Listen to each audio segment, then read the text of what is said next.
Welcome to Cupid's Diaries. Today we have another mind-blowing story for you. Remember to subscribe, hit the notification bell, and give us a thumbs up. We promise you won't be disappointed by today's tale of love, betrayal, revenge, and heartbreak. When Sarah found out, her husband, Mark, was bumping uglies with a yoga instructor named Lisa, she didn't get mad. She got even. Armed with a fake Instagram account and a whole lot of crazy, Sarah becomes the mysterious admirer Lisa never saw coming. But catfishing the mistress turns into a dangerous obsession real fast. Grab some popcorn and get ready for some premium petty as this scorned wife takes revenge to a whole new level. The sun peeked over the horizon, casting a warm glow across the bay as I laced up my running shoes. Mark was already outside stretching on the front porch of our sky-blue Victorian. There was a slight chill in the October air, the kind that felt refreshing rather than cold. "Ready?" Mark asked, giving me a quick kiss on the cheek. We set off down the street, our feet padding along the sidewalk. This was our favorite time of day, just after sunrise when the world felt full of possibility. Mark and I picked up to a steady jog, and I couldn't imagine living anywhere else but this idyllic seaside town. After a few miles, we looped back towards home, our cheeks flushed and lungs full of fresh, briny air. We sat out on the back patio and Mark told me about his plans for expanding the menu at our restaurant, and I shared some new dessert recipes I wanted to try. Before long, it was time for us to head over to the restaurant and start prepping for the day. Just another beautiful day in our little slice of paradise. I was still smiling as I wiped down the tables after closing up the restaurant for the night. As I dumped the dirty towels in a hamper, I remembered I left some sample menus in Mark's car that morning. "Hey, hon, I'm going to run out and grab the menus from your car before we leave," I called out to him. "No problem," he replied over the sound of running shoes. I grabbed the keys from the hook and headed out into the quiet side street where we parked. Unlocking the car, to search around for the menus.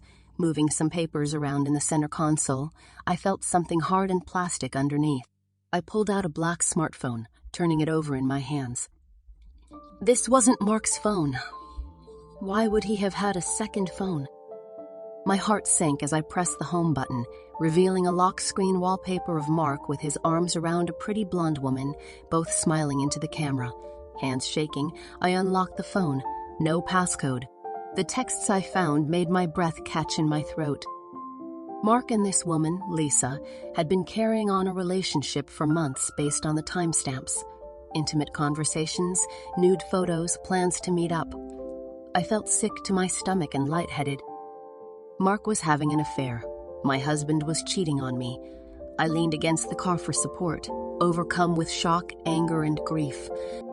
I barely registered Mark calling my name as he exited the back door of the restaurant. He stopped short. I held out the device toward him wordlessly. "Sarah, I can explain. It was only a few times. It didn't mean anything." The pain and remorse in his eyes seemed genuine, but I hardened myself. "How long?" I asked sharply. He hung his head. 3 months. But we can move past this. I made a huge mistake. I know that. Please, give me another chance." I threw the phone on the ground hard enough to shatter it to pieces. I shook my head slowly, overcome with disbelief and sorrow. "I don't think I can. You betrayed our vows. You lied to me for months." Mark tried to reach for me, but I stepped back. "Just give me some time," I said quietly. I turned and walked away into the night, tears streaming down my face as my picture-perfect world shattered around me. It had been 2 weeks. I had barely left the house. I took an indefinite leave from the restaurant. I knew I needed to figure out our relationship, if there was anything left to salvage, but right then, all I could focus on was making him hurt like he hurt me. I didn't know if he was being honest about how long the affair had been going on, or if he was still seeing her. There were just too many unknowns. Before I even knew what I was doing, I was creating an Instagram account under the name Mysterious Admirer. No photos, no identifying details. Then I did the same on Facebook, Twitter, and Snapchat. I searched out Lisa's profiles on each platform and followed her. My blood boiled just seeing photos of her yoga-toned body and perfect blonde highlights. Next, I set up a fake Gmail account to correspond with Lisa. I sent her an email from her secret admirers professing my undying affection. I wove in just enough believable details that she would think it was from someone real.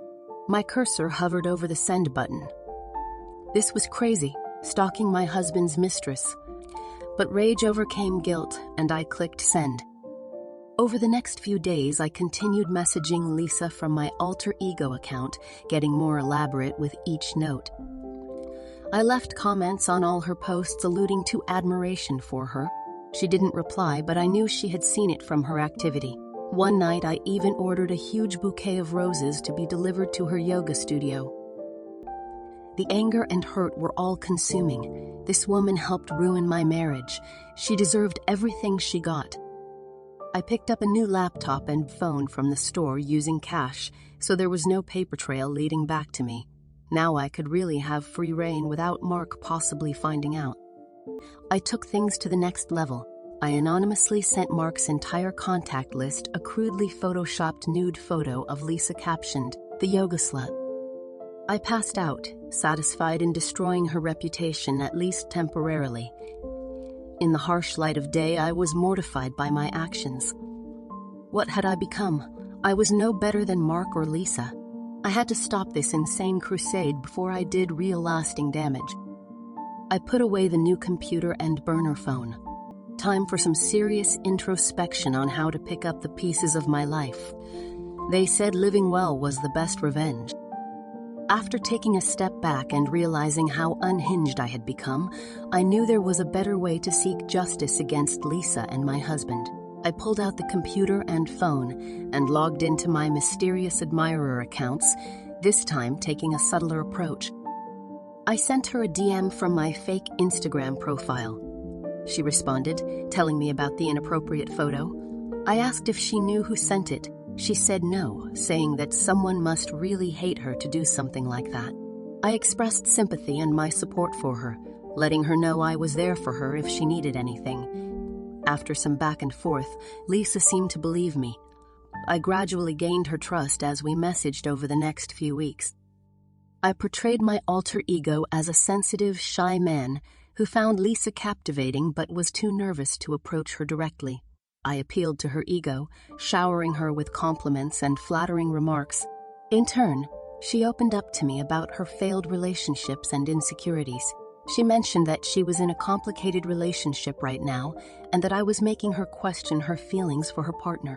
This both enraged and thrilled me because I knew she was talking about my husband and this meant their affair was still going on. She looked forward to my messages, responding right away whenever her admirer reached out.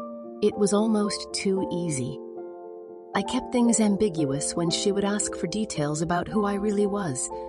She ate up the mysterious, romantic nature of it all. I felt a sinister satisfaction at how cleverly I was manipulating this woman who had played a part in ruining my life. I started sending her gifts, flowers, gift cards to her favorite boutiques, personalized jewelry. I would secretly drop them off at her yoga studio when she wasn't around. She would post thank you notes to her generous admirer on social media. One night, I sat in my car down the block from her house after following her home. I pictured her looking at her phone, hoping for another message from her anonymous beau. An intoxicating feeling of power came over me. But any guilt was outweighed by the intense gratification I felt knowing I had this mistress under my control. She was now the victim in my web of lies and manipulation, after helping my husband deceive me for so long. My end goal was still unclear. I knew I didn't want to actually meet her, but I wasn't ready to cut her loose yet either. For now, I would keep stringing her along, continuing to play games with her emotions and feed my unhealthy obsession. Deep down, I understood this wouldn't give me true closure from Mark's betrayal.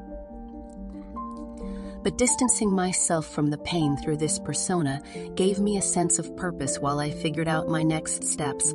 For now, the mysterious admirer was in the driver's seat, and I was going to steer things off the cliff if needed to get my final revenge. One morning, I woke up with a renewed sense of clarity. Prolonging this toxic obsession would only hurt me in the end, not Mark or Lisa. As difficult as it would be, I needed to confront this head-on if I ever wanted closure.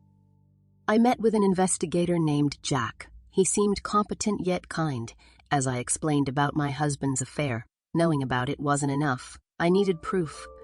Jack cautioned that seeing the truth may be painful, but promised he could get the evidence I needed. A few weeks later, I got the call from Jack asking me to come to his office. With a trembling hand, I reviewed the photos.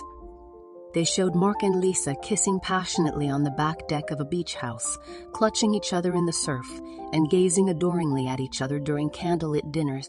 It was all there, in high-resolution Technicolor. I sobbed in Jack's office, once again mourning the death of my marriage and the life I thought I had. He made me tea and talked through my options. I left feeling more empowered, ready to confront Mark with the proof of his continuing deceit. That night, when Mark came home, I calmly showed him the photos, fighting back tears. He spluttered excuses before finally admitting that, yes, the affair was ongoing. I asked him to move out and give me space, which he reluctantly agreed to do. In the weeks after, I focused on reconnecting with close friends I had isolated myself from before. They were supportive and outraged on my behalf. My sister Liz convinced me to see a therapist who validated my grief while helping me process things in a healthy way. But sometimes, late at night, I still felt the urge to slip into the admirer persona and manipulate Lisa again. I drafted emails to her a few times, hovering over the send button, but ultimately I deleted them, knowing no good would come of it. Mark called me daily, begging me to take him back. He sent me flowers and wrote heartfelt apologies. My girlfriends invited me on a weekend trip to help clear my head. But 2 days before the trip, I found myself following Lisa again despite my best intentions. I watched her doing yoga on the beach, laughing with friends at a cafe, and I saw Mark go to her place. Red-hot fury coursed through me once more. I knew then this was an addiction. The alter ego, the schemes for revenge, the obsession, it provided a high to distract from my raw pain. But I had to get clean for my own sanity. With new resolve, I logged out of all the admirer accounts and packed away the equipment. I turned my focus toward healing and my new future without Mark.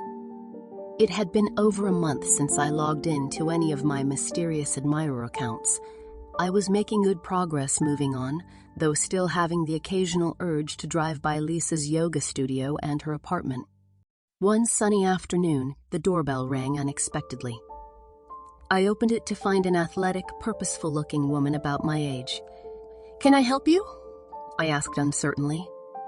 Are you Sarah? The woman replied. When I nodded, she continued. I'm Alex, Lisa's best friend. My heart dropped. This couldn't be good. I tried to keep my expression neutral.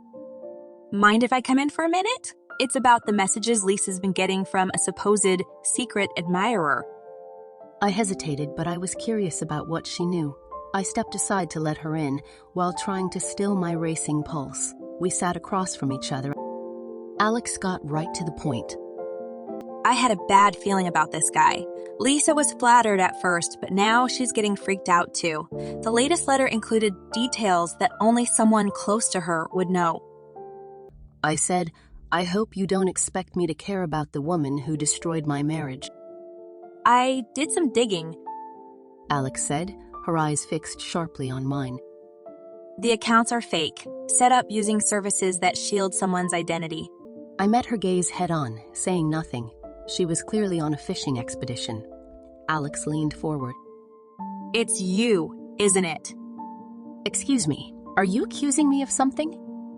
I figured it had to be someone with an axe to grind. Look, I get it. You're hurt, angry, but stalking Lisa won't give you the closure you need. Take it from someone who has been there. You have to let it go and focus on your own healing. Get out of my house. Alex got up and smiled sadly in understanding. She said, We all stumble sometimes. Lisa is no saint, but she doesn't deserve to be harassed like this. She handed me her card. Call me if you need an ear or to talk through things. You're not alone. After Alex left, I broke down, equal parts relieved it was over and scared.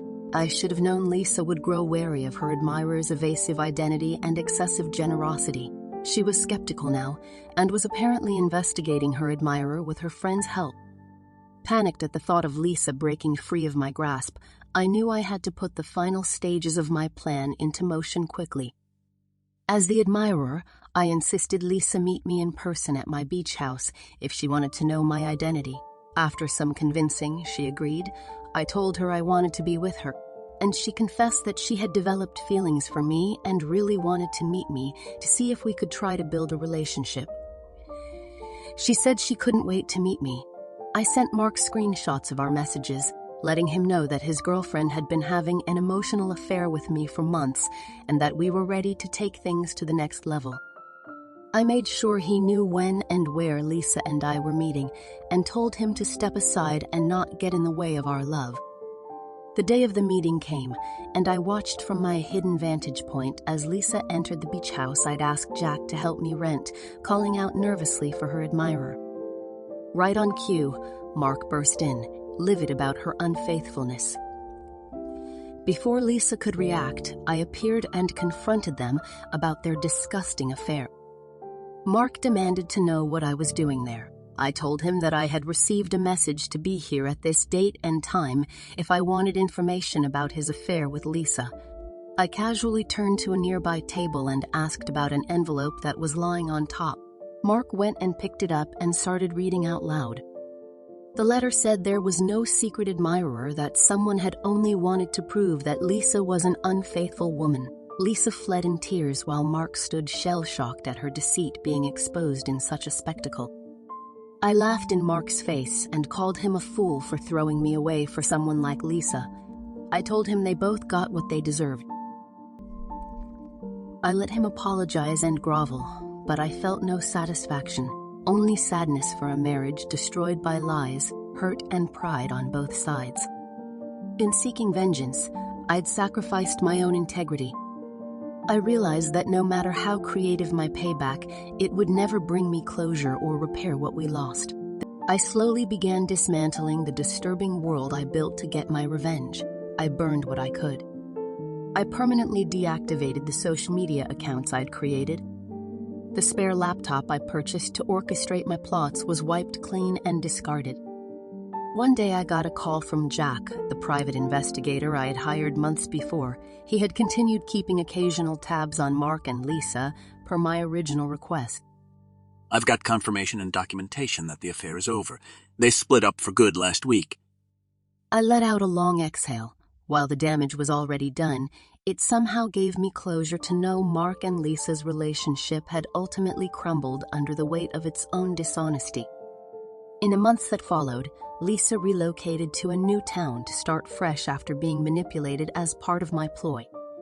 Mark and I sold the restaurant and got divorced. The lessons from this painful chapter stayed with me forever. I learned the hard way that retaliation only bred more turmoil. I knew then that the only path forward was through forgiveness of others and myself. Wow. Renting a beach house, creating fake accounts, manipulating the mistress. Yikes. I was waiting for this whole thing to culminate in someone getting arrested or sued. Sarah's lucky she got off with just a broken marriage. What's the moral of this story? Never cross a wife with a vindictive personality.